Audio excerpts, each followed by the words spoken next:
आंगलू बांगलू घोड़ा मछली की पुष्ट पर बैठे तेजी से आगे बढ़ते चले जा रहे थे।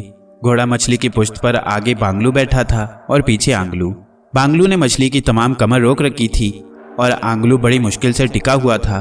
उसने गिरने से बचने के लिए बांगलू की गर्दन में बाहें डाल रखी थी। अभी तक परिस्तान नहीं आया, ये समुंदर न जाने कब खत्म होगा। जरा घोड़े को एड़ लगाओ, ये बहुत सुस्त घोड़ा है, आंगलू ने बांगलू से मुखातिब होकर कहा। और बांगलू ने आंगलू के कहने पर दोनों एड़ियां मछली को मारनी चाहीं, मगर उसकी टांगें पानी में लहरा कर रह गईं और इससे ये नुकसान हुआ कि बांगलू का जाविया दुरुस्त ना रहा। और फिर बांगलू ने मछली की पुष्ट पर जमे रहने की बेहद कोशिश की, मगर मछली की रफ्तार बेहद तेज थी, इसलिए जैसे ही बांगलू ने ठीक होने की कोशिश की उसका जोर बाईं तरफ हो गया और दूसरे लम्हे वो पहलू के बल पानी में गिरता चला गया। आंगलू चूंकि उसकी गर्दन से चिमटा हुआ था इसलिए वो भी उसके साथ ही पानी में गिर पड़ा। अरे अरे मार डाला मोटे बांगलू, मैंने तुम्हें घोड़े को एड़ मारने को कहा था, ये तो नहीं कहा था कि तुम पानी में डुबकियां खानी शुरू कर दो। आंगलू ने चीख चीख कर बांगलू को कोसना शुरू कर दिया। मैंने तो घोड़े को एड़ मारी थी, मगर ये घोड़ा ही छोटा था, मेरी एड़ लगी ही नहीं, अलबत्ता मुझे ही एड़ लग गई, बांगलू ने रो देने वाले लहजे में जवाब दिया। अभी वो एक दूसरे को कोसने में मसरूफ थे कि घोड़ा मछली वापस पलट आई।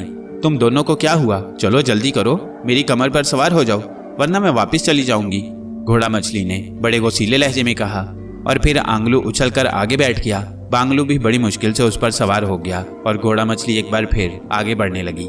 परिस्तान कितनी देर में आएगा? आंगलू ने मछली से मुखातिब होकर पूछा। वो अब बैठे बैठे थक गया था। बस अब करीब है, चंद घंटों का सफर बाकी रह गया है, मछली ने जवाब दिया। वहाँ किनारे पर परियां हमारे इस्तकबाल के लिए मौजूद होंगी, बस हम जाते ही उन सबसे शादी कर लेंगे। पीछे बैठे हुए बांगलू ने गुलफिशानी की। हाँ हाँ, तुम फिक्र ना करो, तुम परिस्तान में जाओ तो सही, वहाँ परियां ही परियां होंगी, जितनी शादियां मर्जी आए कर लेना, मछली ने हंसते हुए जवाब दिया। और उन दोनों का दिल खुशी से बिल्लियों उछलने लगा। मैं तो परियों की मलका से शादी करूंगा, बाकी परियां खुद ब खुद उसके जहेज में मुझे मिल जाएंगी, आंगलू ने बांगलू से मुखातिब होकर कहा। परियों की मलका तो बूढ़ी होगी, तुम बेशक उससे शादी कर लेना, मैं परियों की शहजादी से शादी करूंगा, वो जवान भी होगी और खूबसूरत भी, बांगलू ने जवाब दिया। और आंगलू दिल ही दिल में पछताने लगा कि उसने क्यों बूढ़ी का इंतखाब किया। इस तरह बातें करते करते उनकी नजरें दूर किनारे पर पड़ गईं, जो तेजी से नजदीक आता जा रहा था। हर तरफ सब्जा ही सब्जा था, बाग ही बाग थे, खूबसूरत जंगलात थे। वो देखो परिस्तान आ गया, मगर इस्तकबाल के लिए आने वाली परियां तो कहीं नजर नहीं आ रही, बांगलू ने कदरे अफसुर्दा लहजे में कहा। अभी सुबह का वक्त है, परियां सो रही होंगी या नमाज पढ़ने में मसरूफ होंगी, हम इंतजार कर लेंगे, आंगलू ने जवाब दिया। और उसकी बात बांगलू के भी दिल को लगी, इसलिए दूसरे लम्हे उसकी अफसुर्दगी भी दूर हो गई। तकरीबन आधे घंटे बाद घोड़ा मछली परिस्तान के किनारे से लगकर रुक गई। आंगलू बांगलू दोनों उछलकर किनारे पर चढ़ गए। अच्छा, अब मुझे इजाजत दो, मैंने वापस पहुंचना है, मछली ने वापसी की इजाजत तलब करते हुए कहा। तो क्या तुम हमारी शादी में शिरकत नहीं करोगी? हम तुम्हें परिस्तानी घास खिलाएंगे, बांगलू ने मछली से मुखातिब होकर कहा।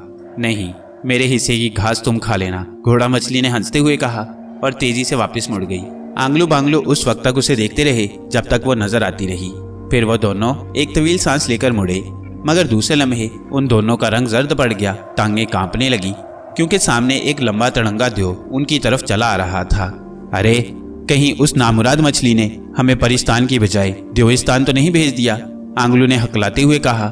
मालूम तो ऐसा ही होता है, मगर खैर कोई बात नहीं, इस द्यो को करीब आने दो, अगर इसने कोई शरारत करने की कोशिश की तो ऐसी मुरम्मत करूंगा कि बाकी तमाम उम्र जख्मों पर हल्दी चूना थोपता रह जाएगा, बांगलू ने अपने मोटे ताजे जिस्म पर नजरें दौड़ाते हुए फखरिया लहजे में कहा। मगर हो सकता है कि यहाँ पर हल्दी चूना ना मिलता हो, फिर ये द्यो बेचारा क्या करेगा, आंगलू ने इजहार हमदर्दी करते हुए कहा। हाँ, ये बात तो वाकई सोचने की है। अच्छा ठीक है, मैं इसे कुछ नहीं कहूँगा, बांगलू ने उसे मुआफ करते हुए कहा। कौन हो तुम और यहाँ आने की तुमने कैसे जुर्रत की, द्यो ने उनके नजदीक पहुंचकर बड़े जोर से धाड़ते हुए कहा। उसकी आवाज इतनी गूंजदार थी कि उनके दोनों कानों के पर्दे फटने लगे। अरे आहिस्ता बोलो, हम बहरे तो नहीं, हम आंगलू बांगलू हैं, पहले तुम बतलाओ कि यह परिस्तान है या द्योस्तान है, आंगलू ने द्यो को गुस्सीले लहजे में डांटते हुए कहा। यह परिस्तान है। क्यों, क्या बात है, द्यो ने हैरान होकर जवाब दिया। वाह वाह, फिर तो मजा आ गया, हम यहाँ परियों की मलका शहजादी और परिस्तान की बाकी तमाम परियों से शादी करने आए हैं। पहले ये बतलाओ कि परियां हमारे इस्तकबाल के लिए क्यों नहीं आईं? क्या अभी तक वो सुबह की नमाज से फारिग नहीं हुई? उन दोनों ने खुशी से उछलते हुए कहा। क्या तुम पागल हो? आखिर तुम हो कौन? देव उनकी बातें सुनकर और उनकी हरकतें देखकर हैरान हो रहा था। एक बार बतलाया तो है कि हम आंगलू बांगलू हैं, अब क्या इश्तिहार छपवाएं? आंगलू ने बड़े गुस्सीले लहजे में जवाब दिया, तुम जो कोई भी हो, बहरहाल आज मेरा नाश्ता अच्छा होगा। मैं भी सोच रहा था, बड़ी मुद्दत हुई आदमजात का गोश्त नहीं खाया। देव ने बड़े इत्मीनान से उनके सामने बैठते हुए कहा, नाश्ता? उन दोनों ने एक दूसरे के मुंह की तरफ देखा। अरे कमाल है, हम तो भूल ही गए थे, हमने तो अभी तक नाश्ता ही नहीं किया। उन दोनों ने एक दूसरे से कहा और फिर आंगलू ने देव से मुखातिब होकर कहा, हमारे लिए नाश्ता लेकर आओ फौरन, हमें भूख लगी है। बांगलू ने पेट पर हाथ मारते हुए कहा, पहले तो मैं नाश्ता करूंगा। देव ने मुस्कुराते हुए कहा। वो बैठे होने के बावजूद उनसे कम से कम 10 गुना बड़ा था। कमाल है, यहाँ मेहमानों की ऐसी इज्जत की जाती है कि वो भूखे बैठे रहें और मेजबान पहले नाश्ता कर ले। दोनों ने नाराज होते हुए कहा, मेरे मेहमानों आओ तो मैं तुम्हारी भूख मिटाऊं। देव ने अचानक अपने दोनों हाथ बढ़ाए और दूसरे लम्हे उसने एक हाथ में बांगलू और दूसरे हाथ में आंगलू को उठा लिया। अरे अरे ये क्या कर रहे हो बदतमीज, अरे मेरी पसलियां टूट जाएंगी। आंगलू ने चीखकर हाथ मारते हुए कहा, अरे छोड़ो मुझे गुदगुदी हो रही है। अरे ही। बांगलू ने बेख्तियार इधर उधर सर मारते हुए कहा। उसके मोटे पेट में देव की उंगलियां गड़ी हुई थी और इसी वजह से उसे गुदगुदी हो रही थी। आज नाश्ते का मजा आ जाएगा, पहले मैं इस मोटे को खाऊंगा। देव ने बांगलू वाला हाथ अपने गारनुमा मुंह की तरफ बढ़ाते हुए कहा। वो साथ साथ कह भी मार रहा था, इससे पहले कि आंगलू बांगलू एहतजाज करते। अचानक करीब ही एक गरजदार आवाज सुनाई दी, मशंग देव ये क्या हो रहा है? क्या इस तरह सरहद की चौकीदारी होती है? मैं तुम्हारी शिकायत वजीर आजम से करता हूँ। देव के साथ साथ आंगलू बांगलू ने भी सर घुमाकर देखा तो करीब ही एक और हैबतनाक और तवीलुल कामत देव खड़ा था। उसके सर पर बड़े बड़े खौफनाक सींग थे। आओ आओ जामदेव, मैंने 2 शिकार पकड़े हैं, बड़ा मजेदार नाश्ता होगा, एक तुम ले लो। पहले वाले देव ने हंसते हुए दूसरे को दावत दी। अरे ये तो आदमजाद हैं, ये कहाँ से पकड़ लिए तुमने? आने वाला देव हैरत के मारे मशंग देव के करीब झुक गया।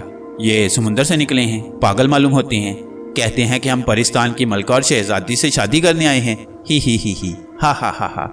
मशंग देव ने तंजिया कहका लगाते हुए कहा, अच्छा ये बात है, फिर तो वाकई ये दोनों पागल हैं। जामदेव ने बाकायदा आलती पालती मारकर बैठते हुए कहा, हाँ इसलिए इन पागलों की सजा मैंने ये तजवीज़ की है कि इन्हें खा लिया जाए। मशंग देव ने जवाब दिया, ठीक है, बिल्कुल ठीक है, लाओ इस मोटे को मुझे दे दो, मैं तुमसे बड़ा अफसर हूँ, इसलिए इस मोटे पर मेरा हक बनता है। जामदेव ने बांगलू की तरफ हाथ बढ़ाते हुए कहा, अरे अरे खुदा से डरो, तुम्हारा कोई दीन ईमान भी है? हम तुम्हारे मेहमान हैं और फिर परिस्तान की शहजादी और मलका के होने वाले शौहर हैं और तुम्हें हमें खाने की पड़ी हुई है। तुम्हें हमारी इज्जत करनी चाहिए। ससुराल वाले तो अपने दामादों की बड़ी इज्जत करते हैं। अरे कुछ तो गैरत खाओ। आंगलू बांगलू दोनों ने फरियाद भरे लहजे में उनकी गैरत जगाते हुए कहा, गैरत वो कहाँ है? लाओ हम उसे भी खा जाएंगे। उन दोनों देवों ने हैरत से इधर उधर देखते हुए कहा, हाँ जैसे भूख तो सिर्फ तुम्हें ही लगी है, तुम ही सब कुछ खा जाओगे। अरे बेशर्मो, कुछ तो हमारे लिए भी रखो। आंगलू ने बात बदलने के लिए कहा, अच्छा गैरत तुम खा लेना, फिलहाल हमें तो पेट भरने दो। मशंग देव ने बड़े फराग दिलाना लहजे में कहा। अब तो आंगलू बांगलू दोनों के दम खुश्क हो गए, क्योंकि उन्हें यकीन हो गया था कि ये देव उन्हें खाए बगैर नहीं छोड़ेंगे। देव इतने ताकतवर थे कि वो उनसे लड़ भी नहीं सकते थे। चुनाचे और कोई चारा ना देखते हुए वो मिन्नतों पर उतर आए। उन्होंने हाथ जोड़कर कहा, तुम्हें खुदा की कसम, हजरत सुलेमान अलैहिस्सलाम की कसम, तुम्हें तुम्हारी बीवी की कसम, तुम्हें परिस्तान की कसम, हमें छोड़ दो, हमें मत खाओ। अरे तुमने तो कस्में खा खा कर पहले ही पेट भरना शुरू कर दिया, हम तो भूखे ही रह जाएंगे, जामदेव ने कहा और फिर बांगलू की तरफ हाथ बढ़ा दिया। लाओ इसे मुझे दो। नहीं जनाब, मैं इस मोटे आदमी को खुद खाऊंगा, इस पर मेरा हक है, आप इस पतले वाले को खाएं। मशंग देव ने बांगलू को एक तरफ हटाते हुए कहा, नहीं मैं इसे ही खाऊंगा, मैं तुम्हारा ऑफिसर हूँ, इसलिए मेरा हक है। मैं इस पतले वाले को खाकर क्या करूंगा? इसमें है क्या, हड्डियों का ढेर? जामदेव ने गुस्से से गुर्राते हुए कहा, कुछ भी हो, मैं उस मोटे को खाऊंगा, मैंने ये शिकार पकड़ा है, इसलिए मैं ही इसे खाऊंगा। अव्वल तो मेरा हक ये था कि मैं इन दोनों को खाऊं, मगर मैं रजाकाराना तौर पर एक आदमी तुम्हें दे रहा हूँ, तुम्हें इसके लिए मेरा शुक्रगुजार होना चाहिए। मशंग देव ने जवाब में गुस्सा दिखलाया, ये बात है, तुम मेरे सामने ऐसी जुर्रत कर रहे हो, जानते नहीं कि मेरा नाम जामदेव है? जामदेव गुस्से से कांपता हुआ उठकर खड़ा हो गया। तुम जामदेव हो तो मेरा नाम भी मशंग देव है, मैं भी तुमसे कम नहीं हूँ। मशंग देव को भी गुस्सा आ गया, वो भी घुटने पर जोर देकर उठ खड़ा हुआ, मगर आंगलू बांगलू अभी तक उनके दोनों हाथों में जकड़े हुए थे। अब वो दोनों बेबस हो चुके थे, इसलिए खामोश थे। अलबत्ता आंगलू के जहन में खलबली मच रही थी। वो सोच रहा था कि अगर ये दोनों लड़ पड़े और मशंग देव ने कहीं जामदेव को मुक्का मार दिया और वो उसके हाथ में ही रहा तो उसकी तो चटनी बन जाएगी। चुनाचे दूसरे लम्हे वो चीख कर बोला, अरे कमबख्तो, लड़ते क्यों हो? सुलह सफाई से खाओ, खाने के मामले में लड़ना नहीं चाहिए। उसे अपनी चटनी बनना तो याद रह गया था, मगर उसे ये ख्याल नहीं रहा था कि अगर उनमें सुलह सफाई हो गई तो वो उन्हें फौरन खा जाएंगे। तुम चुप रहो, मशंगदेव ने उसको और ज्यादा भींचते हुए कहा और आंगलों की पसलियां किड़किड़ाने लगी। उसके मुंह से दर्द के मारे चीख निकल गई। तुम इस मोटे को मुझे देते हो या नहीं? जामदेव ने फैसला कुन लहजे में पूछा। नहीं नहीं नहीं, अब तो मैं ये पतले वाला भी नहीं दूंगा। मशंगदेव शायद चिढ़ गया था। ये बात है तो अब मैं ये दोनों खाऊंगा, जामदेव ने गुस्से से धारते हुए कहा और फिर पूरी कुव्वत से एक मुक्का मशंगदेव की कनपटी पर जड़ दिया। मशंगदेव चंद कदम तक लड़खड़ाता चला गया। मुक्का लगने से इतने जोर की आवाज पैदा हुई कि आंगलू बांगलू दोनों ने अपने कानों में उंगलियां ठोंस लीं। जब मशंगदेव संभला तो उसका चेहरा गुस्से से सुर्ख हो रहा था, आंखों से शोले निकल रहे थे। उसने यकदम अपने दोनों हाथ खोलकर उन दोनों को नीचे गिरा दिया और फिर उछलकर पूरी कुव्वत से अपनी दोनों टांगे जामदेव के सीने पर दे मारी। आंगलू बांगलू जब नीचे जमीन पर गिरे तो वो चंद लम्हे वहीं पड़े रहे, क्योंकि उनके जिस्म सुन्न हो गए थे। अरे भाग चलो, अगर इनमें से एक भी कत्ल हो गया तो हम कहाँ पुलिस थाने में गवाहियां देते फिरेंगे? आंगलू ने बांगलू से मुखातिब होकर कहा और बात बांगलू की समझ में भी आ गई। चुनाचे वो दोनों तेजी से उठे और फिर सामने पहाड़ की तरफ पूरी कुव्वत से भागने लगे। वो दोनों देव अपनी लड़ाई में मसरूफ थे। अब वो दोनों एक दूसरे से चिमटे हुए जमीन पर लौटपौट हो रहे थे। आंगलू बांगलू उन्हें मुड़ मुड़ कर देखते भी रहे और भागते भी रहे, हत्ता कि वो दोनों देव उनकी नजरों से ओझल हो गए। रुक जाओ आंगलू, अब मैं और ज्यादा भाग नहीं सकता, मेरा पेट फट जाएगा, बांगलू ने बुरी तरह हाँफते हुए कहा। फट जाएगा तो अच्छा होगा, कुछ तो पतले हो जाओगे, आंगलू ने तंजिया लहजे में कहा।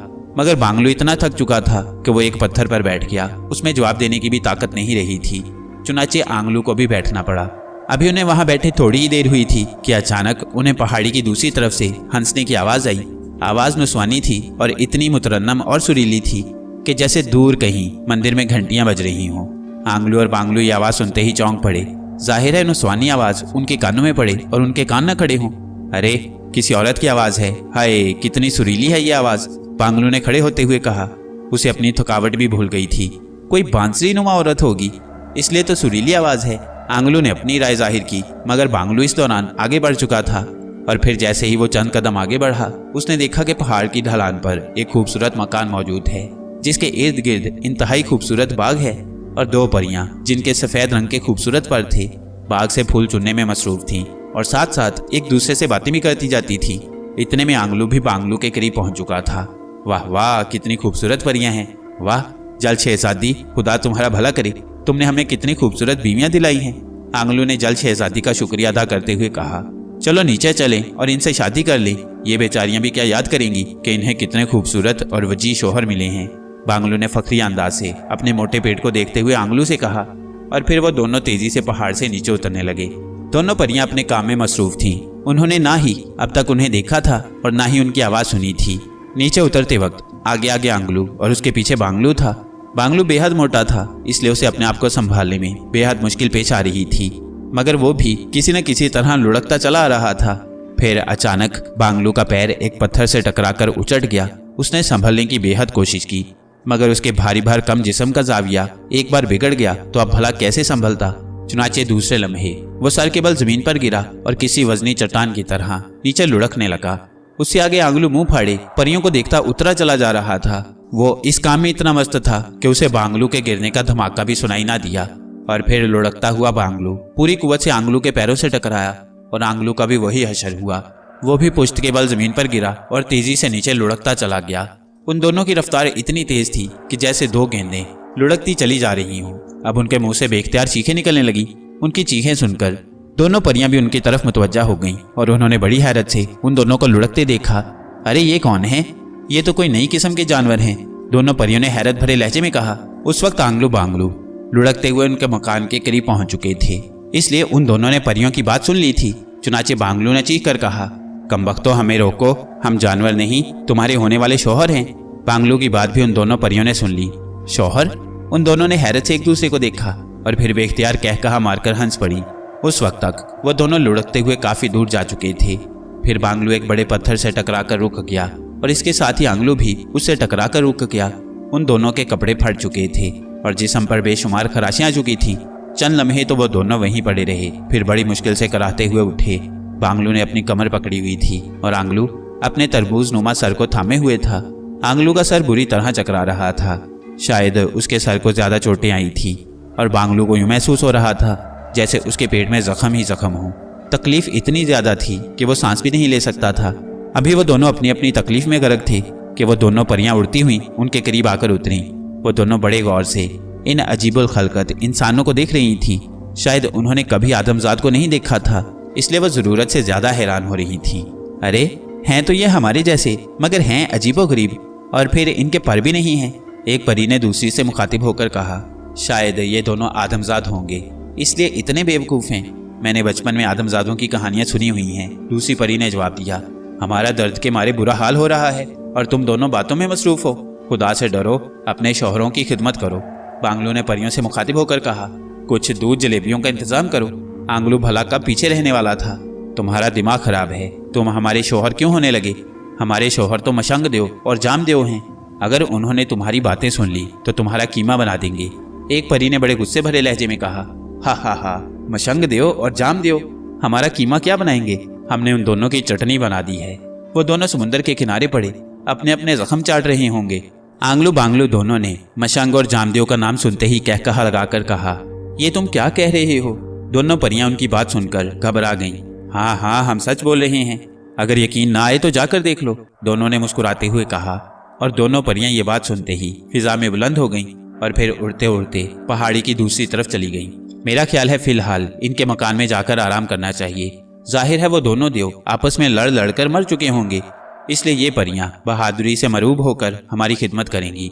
आंगलू ने तजवीज़ पेश की और बांगलू ने तायद में सर हिला दिया और फिर वो दोनों बड़ी एहतियात से ऊपर चढ़ने लगे। जल्द ही वो मकान तक पहुंच गई। मकान के अंदर एक कमरे में बहुत बड़ी बड़ी और खूबसूरत मसहरियां बिछी हुई थीं। आंगलू बांगलू कुछ तो थके हुए भी थे और कुछ जख्मी भी थे, इसलिए वो जैसे ही मसहरियों पर लेटे उन्हें नींद आ गई और चंद लम्हों बाद कमरा बांगलू के खौफनाक खर्राटों से गूंजने लगा। उधर परियां उड़ती हुई जब समुद्र के किनारे पर पहुंची तो वो ये देखकर हैरान रह गईं कि वहां पर मशंग और जामदेव दोनों मरे पड़े हैं। उनके जिस्म जख्मों से चूर चूर थे और इर्द गिर्द की जमीन खून में डूबी हुई थी।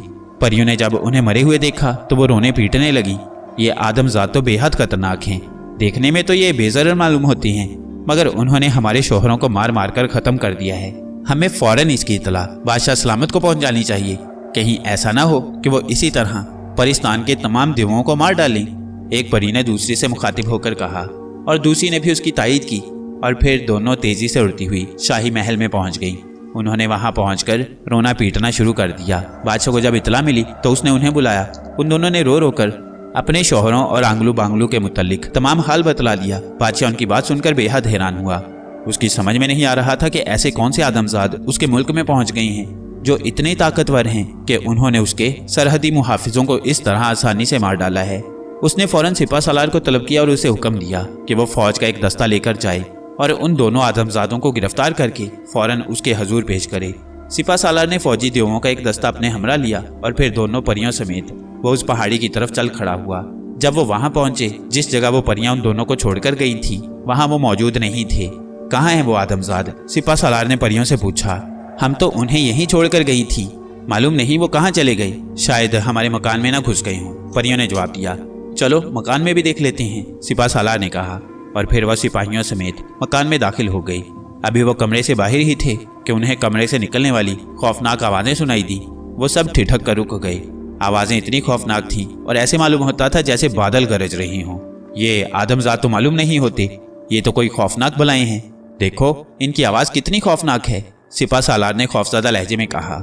सिपाहियों का दस्ता भी सहमा खड़ा था। उन्होंने भी ये सुन लिया था कि उन आदमजादों ने दो देवों का कचूमा निकाल दिया है और अब खौफनाक आवाजें सुनकर वह और भी ज्यादा सहम गए थे। ये आवाजें दरअसल बांगलू के खराटों की थीं, जिन्होंने इन बहादुर देवों को खौफजदा कर रखा था। फिर सिपा सालार ने हिम्मत की और आहिस्ता आहिस्ता आगे बढ़ने लगा। तलवार उसने हाथ में पकड़ रखी थी। कमरे के करीब पहुंचकर वो एक लम्हे के लिए रुका। आवाज अब पहले से भी ज्यादा खौफनाक हो गई थी। एक बार तो उसका जी चाहा कि वापस भाग जाए, मगर फिर उसने वापस भागना अपनी बेइज्जती समझी। क्योंकि सिपाही खड़े थे, वो उनके सामने कैसे बुजदिली दिखाता। आखिर हिम्मत करके उसने दरवाजे के अंदर झांका।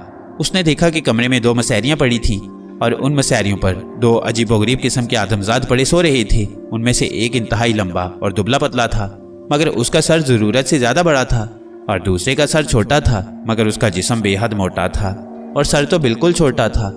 ये खौफनाक आवाज़ें उस छोटे सर वाले के मुंह से निकल रही थी और उसका सीना इस तरह ऊपर नीचे हो रहा था जैसे किसी लोहार की धौंकनी चल रही हो। उन आदमजादों को सोए हुए देखकर उसकी कुछ हिम्मत बंदी और उसने मुड़कर पीछे खड़े हुए सिपाहियों को अपने पीछे आने का इशारा किया और खुद कमरे के अंदर दाखिल हो गया। वो सब मसहरियों के गिर्द खड़े हो गए और उन्होंने अपनी खौफनाक तलवारें बुलंद कर ली ताकि अगर ये आदमजाद उन्हें कोई नुकसान पहुंचाना चाहें तो वो इनका मुकाबला कर सके। फिर सिपा सालार ने बांगलू का कंधा जोर से हिलाया। कंधा हिलते ही बांगलू ने खराटे बंद कर दिए मगर जागने के बजाय उसने फौरन करवट बदल ली और उसके मुंह से निकला, क्यों तंग कर रहे हो? जानते नहीं मेरा नाम बांगलू है, अभी कच्चा चबा जाऊंगा। सिपा सालार उसकी बात सुनकर और ज्यादा सहम गया। चंद लम्हे वो खामोश खड़ा रहा, फिर उसने हिम्मत करके उसे दोबारा झंझोड़ा। जाहिर है एक त्यो जब किसी आदमी को झंझोड़ेगा तो उसका तो हशर हो जाना चाहिए था, इसलिए बांगलू की भी आंख खुल गई। उसने जैसे ही आंख खोली तो खौफनाक दियों को तलवारें उठाए खड़े देखा। उसके मुंह से खौफ के मारे जोरदार चीख निकल गई। ये चीख इतनी जोरदार और अचानक थी कि सिपा सालार समेत तमाम देव बेख्तियार लड़खड़ाकर पीछे हट गए और बांगलू की चीख सुनकर आंगलू की भी आंख खुल गई। उसने भी जब देवों को देखा तो उसके मुंह से भी बेख्तियार चीख निकली। उसकी चीख बांगलू से भी ज्यादा खौफनाक थी। यह उसकी चीख का असर था कि अब सिपा सालार और देव हिम्मत हार बैठे और वो सब खौफजदा होकर तेजी से कमरे से बाहर भाग गए। उधर आंगलू और बांगलू दोनों खौफ के मारे कांप रहे थे। फिर आंगलू तेजी से उठा और खौफ से कांपता हुआ मसहरी के नीचे घुस गया। बांगलू ने जब उसे ऐसा करते देखा तो उसने भी उसकी पैरवी की और वो भी मसहरी के नीचे घुस गया। मसहरियों पर बिछी हुई चादरें जमीन तक लटकी हुई थी, इसलिए जब तक चादरें ना उठाई जाती वो नजर नहीं आ सकते थे। मसहरियों के नीचे घुसे होने के बावजूद उन दोनों का खौफ के मारे बुरा हाल था। उन्हें मालूम था कि अभी देव अंदर आकर उन्हें पकड़ लेंगे और फिर यकीनन उन्हें खा जाएंगे। सिपा सालार और उसके साथी पहले तो खौफनाक चीखें सुनकर बाहर भाग गए थे, मगर बाहर आकर वो रुक गए। उन्होंने सोचा कि अगर वो खाली हाथ बादशाह के पास गए तो बादशाह उन्हें यकीनन मरवा डालेगा। चुनाचे उन्होंने एक बार फिर हिम्मत की और डरते डरते दोबारा कमरे में दाखिल हुए।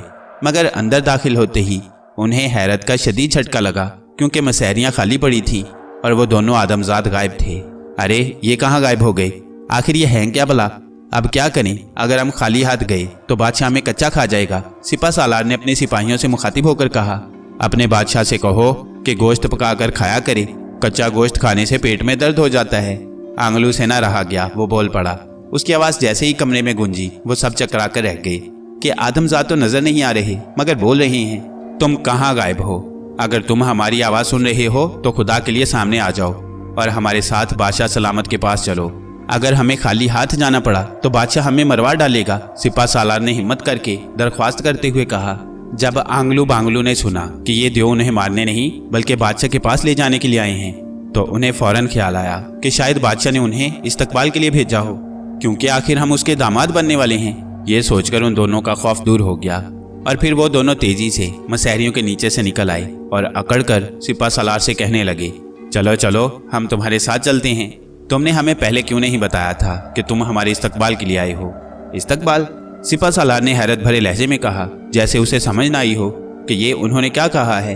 हाँ, आखिर हम बादशाह के होने वाले दामाद हैं। वो हमारे इस्तकबाल नहीं करेगा तो और कौन करेगा? आंगलू ने तकरीबन उसे डांटते हुए कहा और सिपा सालार कंधे उचकाकर रह गया। उसने सोचा कि फिलहाल वो उन्हें बादशाह तक तो ले जाए ताकि उसकी जिम्मेदारी तो पूरी हो जाए, बाद में बादशाह जाने और ये जाने। चुनाचे ये सोचकर उसने जवाब दिया, हाँ, हमें बादशाह ने तुम्हारे इस्तकबाल के लिए भेजा है, हमारे साथ चलो। चलो चलो, आंगलू और बांगलू दोनों खुश होकर बोले और फिर देवों के साथ वो बड़े अकड़ अकड़ कर चलते हुए पहाड़ी से नीचे उतरने लगे।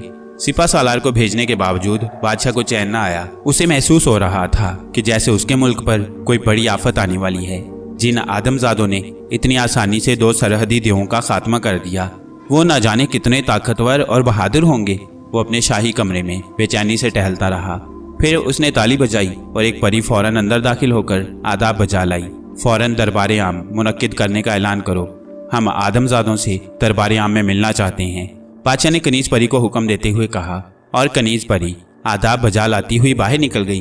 उसने फौरन मलका, शहजादी, वजीर आजम और सबको दरबार आम की इतला दे दी और फिर बादशाह के हुक्म पर सब देव और परियां शाही महल के बाहर खुले मैदान में इकट्ठे होने लग गए। एक तरफ 2 खूबसूरत कुर्सियां रख दी गईं और दरमियान में बादशाह का तख्त बिछा दिया गया। तमाम उमरा और वज़रा वहां इकट्ठे हो गए। फिर मलका और शहजादी भी उन कुर्सियों पर आकर बैठ गईं। बादशाह ने भी तख्त संभाल लिया। अभी तक सिपा सालार उन आदमजादों को लेकर वापस नहीं लौटा था। बादशाह ने उन आदमजादों के मुतालिक तमाम दरबार को बतला दिया और बादशाह की बात सुनकर दरबारी भी तसव्वुर में उन आदमजादों से मरूब हो गए। वो सब बड़े इश्तियाक से उन आदमजादों का इंतजार करने लगे। जैसे जैसे वक्त गुजरता जा रहा था, बादशाह की परेशानी बढ़ती जा रही थी। उसे खतरा लाहिक हो गया था कि कहीं उन खतरनाक आदमजादों ने सिपा सालार और उसके दस्ते का भी वही हशर न किया हो जो मशंग और जामदेव का हुआ है। इससे पहले कि वो किसी को उनका पता करने के लिए भेजता, अचानक दूर से उन्हें सिपा सालार और देवों का दस्ता वापस आता दिखाई दिया। वो सब बड़े इश्तियाक से उन्हें देखने लगे। जब वो करीब आए तो उन सब ने देखा कि दस्ते के आगे आगे दो अजीबोगरीब किस्म के आदमजाद बड़े अकड़ अकड़ कर चलते हुए आ रहे हैं। उनके हुलिये देखकर सारे दरबार की बेख्तियार हंसी निकल गई। बादशाह भी हंस पड़ा और करीब बैठी शहजादी तो उनकी शक्लें देखकर इतनी हंसी कि उसके पेट में बल पड़ने लगे। आखिर जब बादशाह सलामत ने उसे घूरा तो उसे जबरदस्ती अपनी हंसी बंद करनी पड़ी। हंसते हंसते उसकी आंखों से आंसू निकल आए थे। इतने में आंगलू बांगलू दोनों दरबार में पहुंच गए। उन्होंने जब इतने बेशुमार देवों का मजमा देखा तो उनका रंग जर्द पड़ गया और टांगे खौफ के मारे कांपने लगी। उन्होंने झुककर बादशाह को सलाम किया और फिर उनकी नजरें बादशाह के करीब बैठी इंतहाई खूबसूरत परी पर पड़ी। ये शहजादी थी। शहजादी इतनी खूबसूरत थी कि उनकी आंखें फटी की फटी रह गईं। शहजादी ने सर पर एक खूबसूरत ताज पहना हुआ था और उसके पर उसके बालों की तरह सुनहरी थे। वाह वाह बांगलू, मजा आ गया। कितनी खूबसूरत बीवी है हमारी। आंगलू ने बांगलू से मुखातिब होकर कहा। हाँ वाकई, ये तो इतनी खूबसूरत है कि इसके सामने जल शहजादी और मुल्क शाम की शहजादी चुड़ैलें मालूम होती हैं। बांगलू ने जवाब दिया।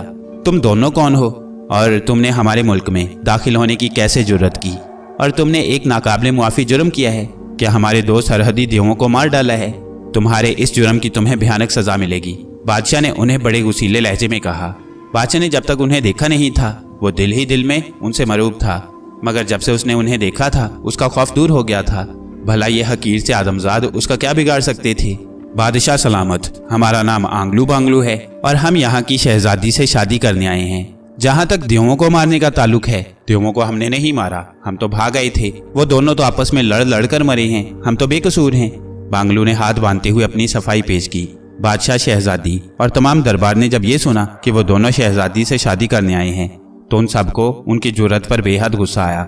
ये तुम क्या बक रहे हो? तुम्हें ऐसी बात कहने की जुर्रत कैसे हुई? भला परिस्तान की शहजादी तुम जैसे हकीर आदमजादों से शादी करेगी? शहजादी की शादी तो उस देव से होगी जो पूरे परिस्तान में सबसे ज्यादा बहादुर और ताकतवर होगा। बादशाह ने गरजदार आवाज में कहा। हमसे ज्यादा ताकतवर कौन हो सकता है? बादशाह सलामत, हमने सूरज मोती हासिल करने के लिए सांप के दादाजी से मुकाबला किया और टिड्डे बादशाह और उसकी फौज को मार डाला।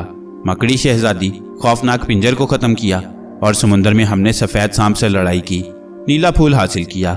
महामछली का अंडा नजूमी घूंगे के पेट से निकाला। क्या ये बहादुरी नहीं?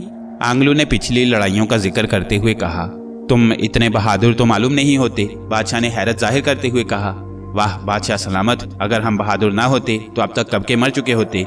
हम बेहद बहादुर हैं, इसलिए शहजादी से शादी करने का हमें हक है। हम आपके होने वाले दामाद हैं, आप हमारी इज्जत करें। बांगलू ने कहा। मगर मैं कैसे तस्लीम कर लूं कि तुम बहादुर हो? क्या तुम जबरंग देव से लड़ सकते हो? सुरख किले में दाखिल होकर वापस आ सकते हो? बादशाह ने कहा। हाँ बादशाह सलामत, हम ऐसा कर सकते हैं, मगर एक शर्त है।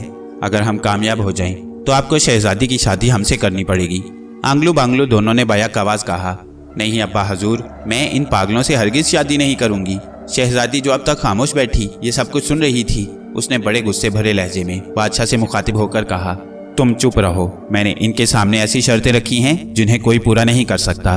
तुम जानती हो कि जबरंग देव कितना बहादुर और ताकतवर है।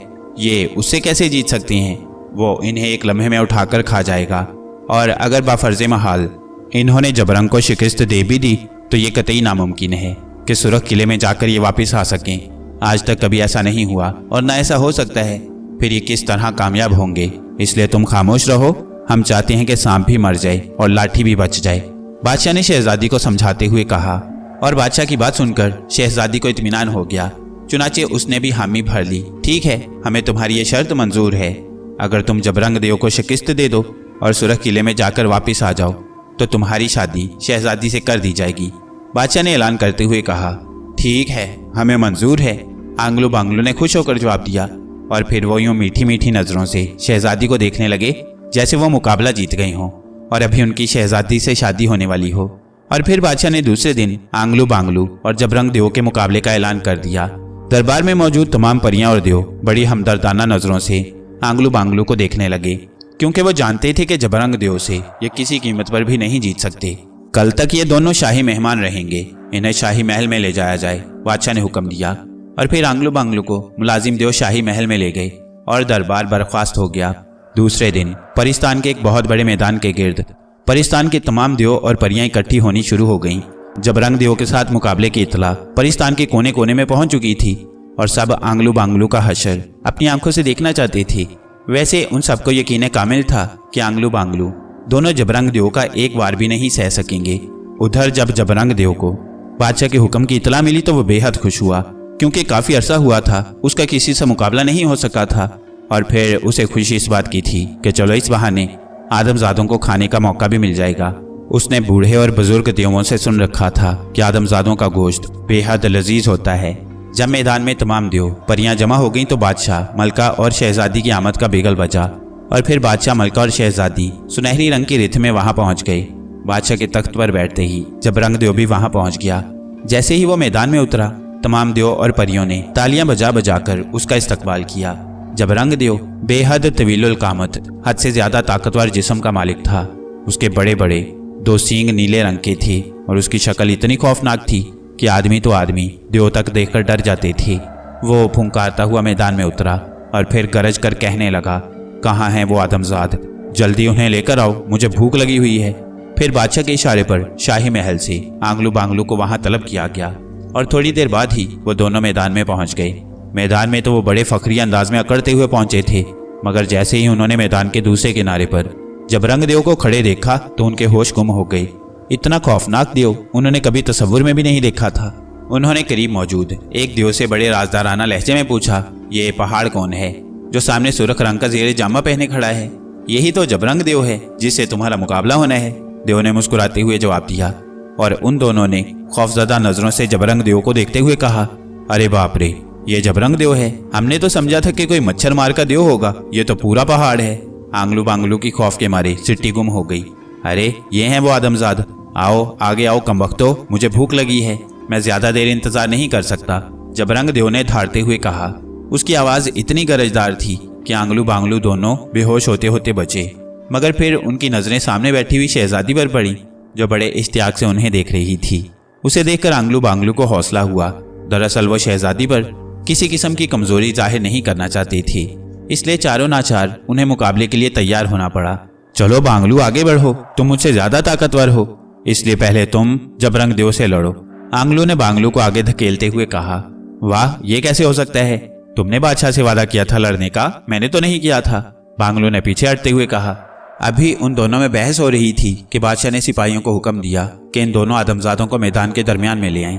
चुनाचे सिपाहियों ने उन्हें बाजुओं से पकड़ा और खींचकर दोनों को मैदान के दरमियान में ला खड़ा किया। जबरंग देव कदम बढ़ाता हुआ उनके करीब आकर खड़ा हो गया। वो दोनों जबरंग देव के घुटने तक वह मुश्किल आती थी। उनको एक दूसरे के साथ देखकर तमाम देव बेख्तियार हंस पड़े।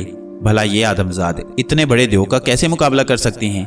क्या तुम मुकाबले के लिए तैयार हो? बादशाह ने आंगलू बांगलू से पूछा। मुकाबला कैसा? किसके साथ मुकाबला? बांगलू ने हैरत भरे लहजे में जवाब दिया, क्यों करें हम ये मुकाबला, क्या जरूरत है मुकाबले की? आंगलू ने भी हैरत जाहिर करते हुए कहा। और उनकी बातें सुनकर बादशाह के साथ साथ तमाम देव भी हैरान रह गए। जबरंग देव भी बड़े गुस्से से उन्हें देखने लगा। अरे कल तुम जबरंग देव से मुकाबले और सुरख किले में जाने के लिए तैयार नहीं हुए थे, क्या तुम शहजादी से शादी करना नहीं चाहते? बादशाह ने हैरत भरे लहजे में कहा। हाँ, हम शहजादी से शादी करना चाहते हैं। कहाँ है जबरंग देव? उसे हमारे सामने ले आओ, हम अभी उसकी चटनी बना देंगे। बांगलू ने अकड़ते हुए कहा। ये तुम्हारे सामने खड़ा है जबरंग देव, बादशाह ने जबरंग देव की तरफ इशारा करते हुए कहा। और आंगलू बांगलू ने सर उठाकर करीब खड़े जबरंग देव को देखा। उसकी शक्ल देखने के लिए उन्हें अपने सर इतने पीछे हटाने पड़े कि उनका जिस्म कमान बनकर रह गया था। अच्छा ये है जबरंग देव, इसका क्या है, ये तो बेचारा बड़ा सा देव है, इससे मुकाबला करना हमारी तौहीन है, किसी छोटे से देव को ले आए। बादशाह सलामत। आंगलू ने शहजादी की तरफ देखते हुए बड़े फख्री अंदाज में कहा। और उसकी बात सुनकर तमाम मैदान जोरदार कहकहों से गूंज उठा। बादशाह सलामत, आप मुझे इजाजत दें, मुझे बेहद भूख लगी हुई है, अब मैं ज्यादा देर इंतजार नहीं कर सकता। जबरंग देव ने गुस्से से धारते हुए कहा, बादशाह सलामत, पहले हमें यह बतलाया जाए कि हार जीत का फैसला कैसे होगा। क्या हमें जबरंग देव को कत्ल करना पड़ेगा या सिर्फ इसकी पुश्त जमीन से लगानी पड़ेगी? आंगलू बांगलू ने बादशाह से पूछा। दोनों में से कोई भी सूरत हो जाए तो तुम जीत जाओगे, बादशाह ने मुस्कुराते हुए कहा। फिर ठीक है, हम तैयार हैं। उन दोनों ने भी मुकाबले की मंजूरी देते हुए कहा। बादशाह ने यह सुनते ही अपना हाथ बुलंद किया और कहा, सुनो, जैसे ही मैं अपना हाथ नीचे करूंगा मुकाबला शुरू हो जाएगा, तैयार हो जाओ। सब देव और परियां सांस रोककर बड़े इश्तियाक से उनकी तरफ देखने लगी। भाई जबरंग देव, ऐसा नहीं हो सकता कि तुम खुद ही नीचे गिर जाओ और हमें तकलीफ ना करनी पड़े, तुम्हारी बेहद मेहरबानी होगी, बांगलू ने जबरंग देव से मुखातिब होकर कहा। मगर इससे पहले कि जबरंग देव कोई जवाब देता, बादशाह ने अपना हाथ नीचे कर लिया और मुकाबला शुरू हो गया। बादशाह के हाथ नीचे करते ही जबरंग देव ने तेजी से अपने दोनों हाथ उन्हें पकड़ने के लिए नीचे किए, मगर आंगलू बांगलू फुर्ती से उसकी दोनों टांगों के दरमियान खड़े हो गए। अब जबरंग देव जब तक अच्छी तरह झुकना जाता वो उन्हें नहीं पकड़ सकता था। चुनाचे जैसे ही वो उन्हें पकड़ने के लिए आगे की तरफ झुका, आंगलू बांगलू तेजी से पीछे हट गए। देखो देखो, जबरंग देव हमारी ताजीम के लिए झुक रहा है, झुक जाओ और झुक जाओ, आंगलू ने चीख कर कहा। और उसकी बात सुनकर सब बेख्तियार हंस पड़े। जबरंग देव को बेहद गुस्सा आया। उसने तेजी से अपना रुख बदला और अपने लंबे लंबे हाथों से उन्हें पकड़ना चाहा, मगर इतनी देर में आंगलू बांगलू उसकी टांगों से गुजरकर दूसरी तरफ जा खड़े हुए और जबरंग देव को उन्हें पकड़ने के लिए एक बार फिर अपना रुख बदलना पड़ा। मगर इस दौरान आंगलू बांगलू दोबारा अपनी जगह पर पहुंच गए थे। उन्होंने बेचारे देव को चक्कर में डाल दिया था। जैसे ही वो दोनों उसकी पुश्त की तरफ आए, बांगलू ने चीख कर कहा, अबाउट टर्न, यानी घूम जाओ। और फिर जबरंग देव जब तीसरी दफा घूमा तो आंगलू बांगलू वापस अपनी जगह पर पहुंच चुके थे। देव को उन्होंने चकरा कर रख दिया था। जबरंग देव ने जब देखा कि ये शैतान के चेले इस तरह काबू में नहीं आएंगे तो वो जमीन पर बैठ गया ताकि वो उसकी टांगों के दरमियान से ना गुजर सके और वो उन्हें आसानी से पकड़ सके। उसके जमीन पर बैठते ही आंगलू बांगलू जो बादशाह की तरफ खड़े थे तेजी से भागते हुए बादशाह के पास पहुंच गए। देखा अपने बादशाह सलामत, जबरंग देव को हमने बिठा दिया है, अब बाकी काम आप नहीं कर सकते, जाओ जाओ और उसे मुकाबला करो, बादशाह ने उन्हें डांट कर कहा। और वो दोनों रोनी शक्लें बनाए आगे बढ़ने लगे, मगर आगे बढ़ते बढ़ते वो रुक गए इतनी दूर जहां तक जबरंग देव के हाथ नहीं पहुंच सकते थे। जबरंग देव जमीन पर बैठा गुस्से से दहाड़ रहा था, आगे आओ, वहां चोरों की तरह खड़े क्या कर रहे हो। वो चाहता था कि ये दोनों इतने नजदीक आ जाएं कि वो उन्हें आसानी से पकड़ सके। अब बैठे होने की वजह से वो आगे तो नहीं बढ़ सकता था। ऐसा करो आंगलू, तुम दूसरी तरफ चले जाओ और जब ये मुझे पकड़ना चाहे तो तुम इसका सर पकड़कर जमीन से लगा देना, इसकी कमर जमीन से लग जाएगी और इस तरह हम मुकाबला जीत जाएंगे। बांगलू ने आंगलू को मशवरा देते हुए कहा और आंगलू को ये तजवीज़ बेहद पसंद आई। चुनाचे वो मैदान के किनारे से भागता हुआ दूसरी तरफ जा खड़ा हुआ। अब पोजीशन ये थी कि जबरंग देव के एक तरफ बांगलू खड़ा था और दूसरी तरफ आंगलू, और मैदान के दरमियान में जबरंग देव बैठा हुआ था। सूरत हाल बड़ी मज़हक़ाखेज़ हो गई थी। जबरंग देव जब हाथ बढ़ाकर बांगलू को पकड़ना चाहता तो आंगलू उसकी तरफ दौड़ पड़ता। जब वो रुख फेरकर आंगलू को पकड़ना चाहता तो आंगलू पीछे हट जाता और बांगलू उसकी तरफ दौड़ पड़ता। तमाम देवों और परियों का हंस हंस कर बुरा हाल हो रहा था। उधर जबरंग देव का गुस्सा लम्हा बलम्हा बढ़ता जा रहा था। इन आदमजादों ने तो उसे नचा कर रख दिया था। आखिर जब उसका कोई और बस ना चला तो वो गुस्से के मारे धाड़ता हुआ उठ खड़ा हुआ और फिर सामने खड़े बांगलू की तरफ बढ़ने लगा। उसने दोनों हाथ इस अंदाज में बढ़ा रखे थे कि बांगलू कहीं भी बचकर नहीं जा सकता था। वो तेजी से भाग भी नहीं सकता था, इसलिए वो फंसी गया। जबरंग देव के हाथ तेजी से उसके करीब आते चले गए। बांगलू को अपनी मौत सामने खड़ी नजर आने लगी। खौफ के मारे उसकी टांगें कांपने लगी। उधर आंगलू मैदान के दूसरे किनारे पर बड़े इत्मीनान से खड़ा ये तमाशा देख रहा था। फिर जैसे ही देव ने बांगलू को पकड़ना चाहा, बांगलू ने जोर से चीखकर जबरंग देव से मुखातिब होकर कहा, तुम्हें हजरत सुलेमान अलैहिस्सलाम की कसम, जबरंग देव मुझे मत पकड़ना। और देव ने अपने हाथ एक झटके से वापस खींच लिए। बांगलू ने कसम ही ऐसी डाली थी कि जिसकी खिलाफ वर्जी वो कर नहीं सकता था। वो एक लम्हे के लिए खामोश खड़ा रहा, फिर तेजी से मुड़ा और मैदान के दूसरे सिरे पर खड़े हुए आंगलू की तरफ बढ़ने लगा। उधर आंगलू ने जब देव को यूं अचानक हाथ हटाते देखा तो बेहद हैरान हुआ, क्योंकि फासला बहुत ज्यादा था, इसलिए वो सुन ना सका था कि बांगलू ने क्या कहा है। वो सोच रहा था कि आखिर जबरंग देव ने बांगलू को पकड़ते पकड़ते क्यों छोड़ दिया है। अभी वो ये सोच ही रहा था कि देव कदम बढ़ाता हुआ उसके करीब पहुंच गया। जबरंग देव गुस्से से पुकार रहा था। उसने आंगलू को पकड़ने के लिए अपने हाथ बढ़ाए तो आंगलू ने चीख कर कहा, जबरंग देव ये गलत है, पहले तुम भांगलू को पकड़ो, मेरा क्या है, मैं तो खुद ही तुम्हारे पास आ जाऊंगा। आंगलू ने अपना मोटा सा सर हिलाते हुए कहा, मगर देव ने उसकी एक ना सुनी और एक जोरदार झपटा मारा और दूसरे लम्हे दुबला पतला आंगलू उसकी मुट्ठी में तड़प रहा था। जैसे ही जबरंग देव ने आंगलू को पकड़ा, पूरा मैदान नारों से गूंज उठा। जबरंग देव ने अपना गार सा मुंह खोला और फिर हाथ में तड़पते हुए आंगलू को मुंह में डालने लगा। जैसे ही उसका हाथ मुंह के करीब पहुंचा, आंगलू को न जाने क्या सूझी, उसने अपनी दोनों मुट्ठियां पूरी कुव्वत से जबरंग देव की दोनों आंखों में मार दी। जबरंग देव की मोटी मोटी आंखों में जब आंगलू के मुक्के लगे तो जबरंग देव के मुंह से बेख्तियार चीख निकल गई। उसकी दोनों आंखों से पानी के फवारे से बह निकले। उसने चीख मारकर अपनी दोनों आंखों पर हाथ रख लिए और नतीजा जाहिर था कि उसकी मुट्ठी खुलते ही आंगलू नीचे उसके पैरों में गिर पड़ा। इतनी बुलंदी से गिरने पर पहले तो आंगलू की आंखों के सामने अंधेरा सा छा गया, मगर देव के पंजे से बच निकलने की खुशी में उसने अपने आप को फौरन संभाल लिया और फिर उठकर भागता हुआ बांगलू के करीब जा खड़ा हुआ। देखा, मैंने उसे अंधा कर दिया है, आंगलू ने बड़े फखरिया लहजे में कहा। ख्वाम खा तुमने इतनी तकलीफ की, मैंने तो उसे हजरत सुलेमान अलैहिस्सलाम की कसम दी थी और देव की हिम्मत न पड़ी कि वो मुझे पकड़े। बांगलू ने बड़े सादा लहजे में जवाब दिया। उधर जबरंग देव अपनी दोनों आंखों पर हाथ रखे गुस्से और तकलीफ से बुरी तरह चीख रहा था। उसकी चिंगाड़ों से पूरा मैदान गूंज रहा था। शायद वो अंधा हो गया था। और फिर चीखते चीखते जबरंग देव नीचे जमीन पर बैठ गया।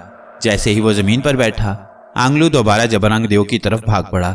एक बार जबरंग देव की आंखों को तकलीफ पहुंचाकर उसका हौसला बेहद बढ़ गया था। जल्द ही वो जबरंग देव के करीब पहुंच गया। जबरंग अभी तक आंखों पर हाथ रखे बैठा था। आंगलू की देखा देखी बांगलू भी उसके पीछे आ गया। जबरंग देव अपनी ही तकलीफ में मुब्तला था, इसलिए उसे उन दोनों के आने का एहसास भी न हुआ था और वो दोनों उसके सामने आ खड़े हुए। जबरंग देव बैठे होने के बावजूद इतना लंबा था कि वो बामुश्किल उसके पेट तक पहुंचे थे। फिर आंगलू ने भागकर अपना तरबूज नुमा सर पूरी कुव्वत से जबरंग देव के पेट में मारा, मगर जबरंग देव का भला इस तरफ से क्या बिगड़ सकता था। वो तो आंखों की नाजुक जगह थी जहां आंगलू का वार चल गया था। जैसे ही आंगलू ने टक्कर मारी, बजाय इसके कि जबरंग देव का कुछ बिगड़ता, उल्टा आंगलू उछलकर दूर जा गिरा। तो बांगलू आगे बढ़ा और उसने जबरंग देव के करीब जाकर उसे मुक्का मारना चाहा, मगर शायद इसकी हिम्मत न पड़ी और बजाय उसे मुक्का मारने के वो उसके करीब से गुजरता हुआ उसकी पुश्त पर आ गया। उसने पुश्त पर खड़े होकर पूरी कुव्वत से मुक्का जबरंग देव की पुश्त पर दे मारा। जबरंग देव की आंखों की तकलीफ अब कदरे कम हो चुकी थी, इसलिए उसने गुस्से से धारते हुए पीछे हाथ करके बांगलू को पकड़ना चाहा। ऐन उसी लम्हे आंगलू ने दौड़कर एक बार फिर उसके पेट में टक्कर मार दी और देव तेजी से घूमा, मगर वो अपना तवाजुन कायम न रख सका और धड़ाम से कमर के बल जमीन पर गिर पड़ा। उसके जमीन पर गिरते ही आंगलू और बांगलू दोनों खुशी से उछलने कूदने लगे। हम जीत गए, हम जीत गए, अब शहजादी हमारी है। उन दोनों ने नाचते हुए शोर मचाया। जबरंग देव तेजी से उठने लगा, मगर आंगलू बांगलू भागकर बादशाह के पास पहुंच गए। बादशाह सलामत, हम मुकाबला जीत गए, उन्होंने बादशाह से मुखातिब होकर कहा और बादशाह ने अपना हाथ खड़ा करके उनकी फतह का ऐलान कर दिया। मैदान में मौजूद देव और परियां हैरत से सुन होकर रह गईं, क्योंकि वो ये तसव्वुर भी नहीं कर सकते थे कि ये दो आदमजाद इतने ताकतवर देव को यूं शिकस्त दे देंगे। जब बादशाह ने उनकी जीत का ऐलान किया तो जबरंग देव गुस्से से धारता हुआ मैदान से चला गया और तमाम देव और परियां आंगलू बांगलू के गिर्द इकट्ठे हो गए। शहजादी भी हैरत से दम बखुद बैठी थी। अभी सुरख किले वाली शर्त रहती है, शहजादी तुम फिक्र ना करो, ये दोनों वहां से किसी कीमत पर वापस नहीं आ सकते। बादशाह ने जब शहजादी को यूं दम बखुद देखा तो उसने उसकी ढारस बंधाते हुए कहा, मगर अब्बा हजूर, मैं इस बात का कैसे यकीन कर लूं? अब भला कोई सोच भी नहीं सकता कि ये दोनों आदमजाद जबरंग देव को शिकस्त दे लेंगे, मगर आपने खुद देख लिया कि उन दोनों ने जबरंग देव को शिकस्त दे दी है। ऐसा ना हो कि ये सुरख किले में से सही सलामत वापस आ जाएं और मुझे इनसे शादी करनी पड़ जाए। अगर ऐसा हुआ तो मैं जहर खा लूंगी, मैं खुदकुशी कर लूंगी, मगर इन बदसूरत आदमजादों से शादी नहीं करूंगी। शहजादी ने रोते हुए जवाब दिया, तुम फिक्र न करो शहजादी, जबरंग देव की शिकस्त और बात है और बदरूहों से बचकर आना और बात है। आज तक बड़े बड़े ताकतवर देव उस किले से बचकर वापस नहीं आ सके। इन दोनों की भला क्या हैसियत है? हमने बेहद सोच समझकर ये शर्त लगाई है। बादशाह ने शहजादी के सर पर हाथ फेरते हुए कहा और इसके साथ ही उसने ऐलान कर दिया कि दूसरी शर्त पूरी करने के लिए आंगलू बांगलू को कल सुरख किले में भेजा जाएगा। अरे सुरख किले की हमें क्या परवाह है, एक दरवाजे से जाएंगे और दूसरे दरवाजे से बाहर निकल आएंगे। बांगलू ने आंगलू से मुखातिब होकर कहा। हाँ हाँ सुरख, क्या हम तो शहजादी की खातिर काले किले में भी जाने के लिए तैयार हैं, आंगलू ने इंतहाई फखरिया लहजे में कहा। और फिर वो दोनों उछलते कूदते महल की तरफ बढ़ने लगे। परिस्तान की खूबसूरत शहजादी अपने कमरे खास में बड़ी बेचैनी से टहल रही थी। आज जबरंग देव से उन दोनों आदमजादों को लड़ता देखकर उसे यकीन हो गया था कि ये दोनों भी जरूर बदरूहे हैं, वरना आदमजाद तो एक तरफ रहा, कोई ताकतवर से ताकतवर देव भी आज तक जबरंग के मुकाबले में नहीं जीत सका। और अगर ये बदरूहे हैं तो फिर यकीनन ये दोनों सुरख किले से जिंदा वापस आ जाएंगी और शहजादी को बादशाह के वादे के मुताबिक उनसे शादी भी हर कीमत पर करनी पड़ेगी। इस बात के लिए शहजादी किसी कीमत पर तैयार नहीं थी। चुनाचे उस वक्त भी वो बेचैनी से टहलते हुए यही सोच रही थी कि कोई ऐसी तरकीब होनी चाहिए कि ये दोनों आदमजाद रात को मर जाएं और शहजादी की इस मुसीबत से जान बच जाए। मगर उन्हें ख़त्म करने की कोई तरकीब उसकी समझ में नहीं आ रही थी। अगर ये दोनों आम से आदमजाद या देव होते तो फिर तो शहजादी का एक ही इशारा काफ़ी था। महल में मौजूद पहरेदार देव उन दोनों को ख़त्म कर देते, मगर अब तो कोई भी देव उनके करीब जाने पर भी राजी नहीं था। उन दोनों की दहशत सब देवों पर पड़ गई थी। वो सब उनसे खौफजदा थे। भला जबरंग देव को शिकस्त देने वालों से वो क्यों ना खौफजदा होते। अचानक टहलते टहलते शहजादी के जहन में एक तरकीब आ ही गई और इस तरकीब के जहन में आते ही शहजादी खुशी के मारे उछल पड़ी। चुनाचे उसने रुककर जोर से ताली बजाई और दूसरे लम्हे एक कनीज परी दरवाजे पर नमूदार होकर आदाब बजा लाई। जबरंग देव को पैगाम दो कि हम फौरन उससे मिलना चाहते हैं। उसे कहो कि वो अभी और इसी लम्हे जिस हालत में भी हो हमारे पास हाजिर हो जाए। शहजादी ने कनीज परी को हुक्म दिया। आपके हुक्म की तामील होगी शहजादी हजूर, कनीज परी ने झुककर इंतहाई आजिजाना लहजे में कहा और फिर मुड़कर तेजी से दरवाजे से बाहर निकल गई। शहजादी एक बार फिर टहलने लगी। वह सोच रही थी कि जबरंग देव अपनी शिकस्त पर गुस्से और नफरत से खोल रहा होगा। वो जरूर अपनी शिकस्त का बदला लेने के लिए उन दोनों को कत्ल करने पर तैयार हो जाएगा और अब मौका है कि ये दोनों आदमजाद सो रही होंगे। सोते हुए उन दोनों को आसानी से खत्म किया जा सकता है। अभी वो सोच ही रही थी कि अचानक कनीज परी दोबारा अंदर दाखिल हुई और झुककर आदाब बजा लाते हुए इंतहाई मुअद्दबाना लहजे में कहने लगी, शहजादी हजूर, जबरंग देव बाहर मौजूद है और हाजिर होना चाहता है, उसे अंदर ले आओ। शहजादी ने सख्त लहजे में कहा और खुद बढ़कर अपने पलंग पर बैठ गई। कनीज परी बाहर गई और फिर जबरंग देव कमरे में दाखिल हुआ। उसने इंतहाई मुअद्दबाना अंदाज में झुककर शहजादी को सलाम किया और अपने गूंजदार लहजे में शहजादी से मुखातिब होकर कहने लगा, शहजादी हजूर, हुक्म फरमाएं, मुझे क्यों याद किया है। जबरंग देव, हमें तुम्हारी आज की शिकस्त ने बेहद दुख पहुंचाया है। हम तुम्हें बेहद ताकतवर समझते थे और तुम्हारी जात पर फख्र करते थे, मगर शहजादी ने जानबूझकर अपना फिक्रा नामुकम्मल छोड़ दिया। शहजादी हजूर, मैं धोखे में मार खा गया हूँ, वरना ये हकीर से आदमजाद मेरे मुकाबले में भला क्या हैसियत रखती हैं। जबरंग देव ने वसीले लहजे में जवाब दिया, तो क्या तुम उनसे इंतकाम नहीं लेना चाहते। शहजादी ने कदरे मुस्कुराते हुए कहा, शहजादी हजूर, मेरे दिल में इंतकाम का लावा खोल रहा है, मगर चूंकि ये दोनों आदमजाद शाही महल में मौजूद हैं, इसलिए मैं बादशाह सलामत की इजाज़त लिए बगैर उन्हें कुछ भी नहीं कह सकता, वरना बादशाह सलामत मुझे कत्ल करवा देंगे। जबरंग देव ने जवाब दिया, अगर हम तुम्हें इजाज़त दे दें कि तुम शाही महल में मौजूद उन दोनों आदमजादों को ख़त्म कर दो, तो क्या तुम ऐसा करने में कामयाब हो जाओगे। शहजादी ने पूछा, आपका हुक्म सारा आंखों पर शहजादी हजूर, मगर बादशाह सलामत की इजाज़त बेहद ज़रूरी है। ऐसा ना हो कि बाद में बादशाह सलामत नाराज़ होकर मुझे सज़ा दे दे। जबरंग देव ने कहा, नहीं, हम बादशाह सलामत की जिम्मेदारी लेते हैं, वो नाराज़ नहीं होंगे, बल्कि तुम्हें मुंह मांगा इनाम भी देंगे। शहजादी ने जवाब दिया, अगर ऐसी बात है तो फिर मैं तैयार हूँ। आप देखना कि मैं उन दोनों को किस तरह चुटकी में मसल दूंगा। जबरंग देव ने खुश होते हुए कहा, तो फिर आओ मेरे साथ, मैं खुद तुम्हारे साथ चलती हूँ। मैं उन दोनों का इंजाम अपनी आंखों से देखना चाहती हूँ। शहजादी ने पलंग से उठते हुए कहा और फिर आगे आगे शहजादी और पीछे पीछे जबरंग देव चलते हुए शाही महल के मुख्तलिफ बरामदों से गुजरते चले गए। थोड़ी देर के बाद शहजादी एक दरवाजे के सामने जाकर रुक गई। ये उस कमरे का दरवाजा था जिसमें आंगलू और बांगलू दोनों सो रहे थे। दरवाजे के बाहर दो देव पहरा दे रहे थे। शहजादी को देखकर वो उसके सामने अदब से झुक गए। क्या ये दोनों आदमजाद सो रही हैं? शहजादी ने उन दोनों से मुखातिब होकर कहा, हाँ शहजादी साहिबा, वो दोनों सो रही हैं। पहरेदार ने मुअद्दबाना लहजे में जवाब दिया, दरवाज़ा खोलो। शहजादी ने पहरेदारों से मुखातिब होकर कहा तो एक पहरेदार ने आगे बढ़कर दरवाज़ा खोल दिया। दरवाज़ा खुलते ही अंदर से बांगलू के खराटों की गूंजदार आवाज़ें आने लगी। ऐसा मालूम होता था जैसे कोई बला चिंगाड़ रही हो। आवाज इतनी खौफनाक थी कि शहजादी तो एक तरफ रही, जबरंग देव भी खौफ से 2 कदम पीछे हट गया और पहरेदारों की तो खौफ के मारे बुरी हालत थी। ये किसकी आवाज है? शहजादी ने खौफजदा लहजे में एक पहरेदार से मुखातिब होकर कहा। मालूम नहीं शहजादी हजूर, ये उन दोनों आदमजादों की आवाज है, वो शायद नाराज हो गए हैं। पहरेदारों ने डरते डरते कहा। जबरंग देव आगे बढ़ो और देखो कि ये किसकी आवाज है। शहजादी ने जबरंग देव से मुखातिब होकर कहा।